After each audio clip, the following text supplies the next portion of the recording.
मथुरा में भैया जी अस्कुंडा घाट है। अस्कुंडा घाट पे एक महात्मा रहते थे, बहुत अच्छे संत थे, गौड़ीय संप्रदाय के संत थे, बड़े भजनानंदी थे और विद्वान थे, नाम जापक थे, नित्य प्रति श्रीमद् भागवत की कथा करते थे। कुछ ब्रजवासी सुनने आ जाते, कुछ माई दाई आ जाती, आश्रम में जो लोग दो चार मूर्ति थे वो भी सुनते कथा।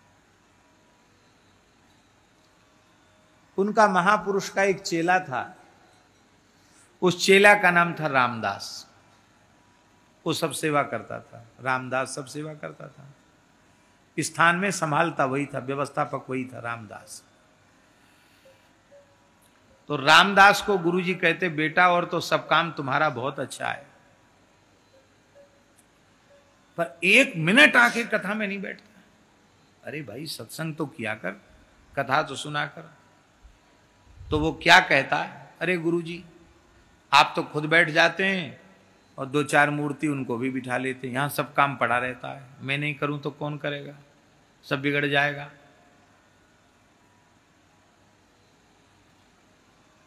अब ये काम है वो काम है, वो नहीं हो तो आप तो हम भी बैठ जाएंगे, तो वो काम कैसे, बहाने बना देता।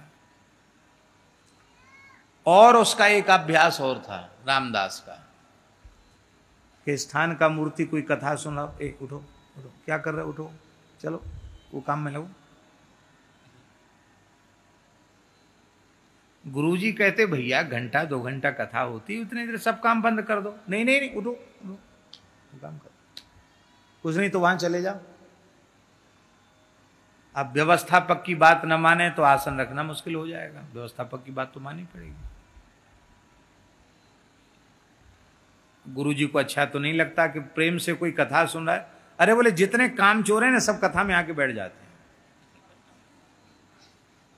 काम ना करना पड़े, बैठ गया यहां के, चल तेरी मैया करेगी वो काम, चल कर काम।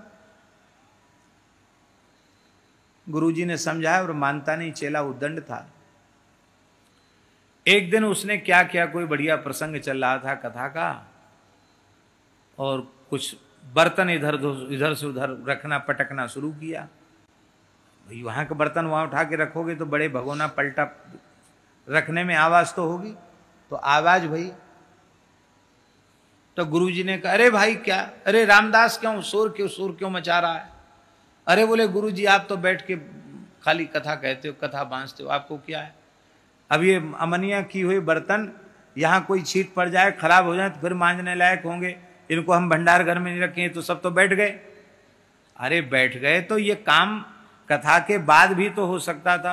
अरे बाद और क्या होता है, बाद में और भी काम है, फिर आरती होगी, फिर स्तुति होगी, यों होगा त्यों होगा।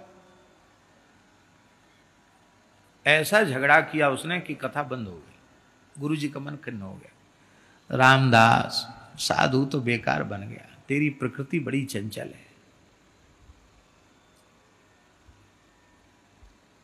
लगता है तुम्हें बंदर बनना पड़े, बंदर की योनि में जाना पड़ेगा। गुरुजी ने ऐसे ही बोल दिया, लगता है तुम्हें बंदर बनना पड़ेगा, वो बंदर के जैसे चंचल हो, बंदर बनना पड़ेगा।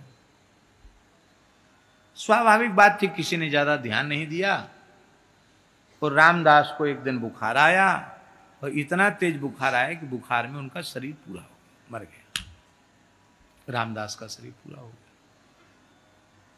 गुरुजी ने कहा कोई बात नहीं, शरीर पूरा हो गया, ले जाओ जमुना जी ले जाओ, जल प्रवाह कर दिया। उस समय जमुना जी में जल प्रवाह में प्रतिबंध नहीं था, जल प्रवाह कर दिया, सब जल समाधि हो गई, जल प्रवाह हो गया। थोड़ा मोड़ा कुछ भोज भंडारा भी रामदास के नाम का हो गया। अब गुरुजी कथा कहने बैठे, देखो सत्य घटना सुना रहे हैं आपको। गुरुजी कथा कहने बैठे, भागवत जी क्रमशः जैसे यहाँ क्रम से चले न, ऐसे क्रम से भागवत चलती थी। तो गुरुजी ने जैसे ही जन्माद्यस्य तोन्वयादितरतः मंगलाचरण शुरू किया, आज से कथा शुरू होना भैया। और बोले चलो भैया, रामदास तो अब गयो, व्यवस्था तो जैसी चलेगी वैसी चलेगी, पर अब कथा में जो विघ्न करता था वो तो गया। कहने का मतलब समझ गए ना आप, अब शांति से कथा सुनो।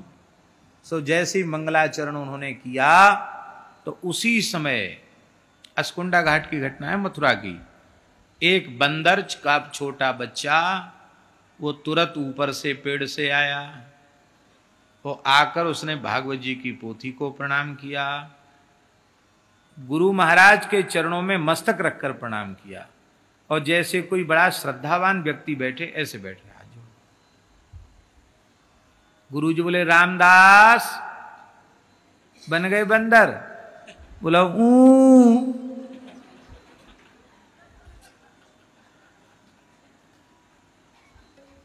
अब तूफान तो नहीं मचाओगे,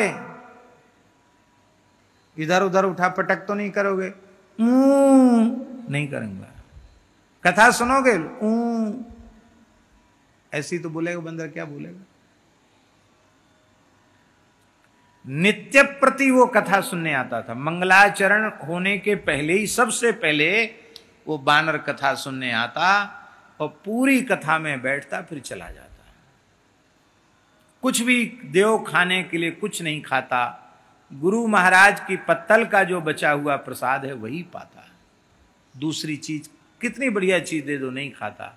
अंत में पता चल गया तो फिर गुरु जी का प्रसाद उसको लोग ध्यान पूर्वक देते, भैया रामदास को दे दो, भैया रामदास को दे दो। बंदर को ही लोग रामदास कहने लगे, रामदास को दे दो, रामदास को दे दो।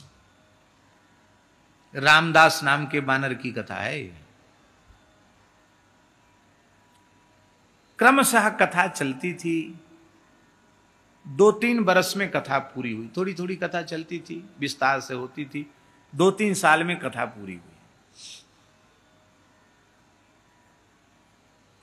आज कथा पूरी हो गई और कल से फिर कथा शुरू होना है। आरंभ से, पहले स्कंद से फिर कथा शुरू होना है। तो आज कथा आरंभ भई, लेकिन रामदास नहीं आया, बानर नहीं आया। तो गुरुजी ने कहा कि अरे आज भैया हमारा पक्का श्रोता रामदास क्यों नहीं आया?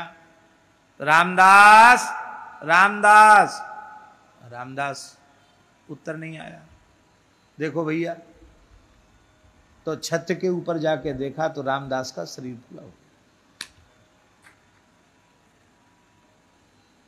उसके शरीर को भी यमुना जी में प्रवाह किया गया। और गुरु महाराज ने कहा आज रामदास को नित्य गोलोक बिहारी श्री कृष्ण के चरण कमल मिल गए। पूरी भागवत की कथा सुनी तब उद्धार हुआ। भैया काय को बंदर बन के कथा सुनो परे, आदमी बन के कथा सुन लो, श्रद्धा पूर्वक कथा सुन लो, प्रेम से कथा सुन लो।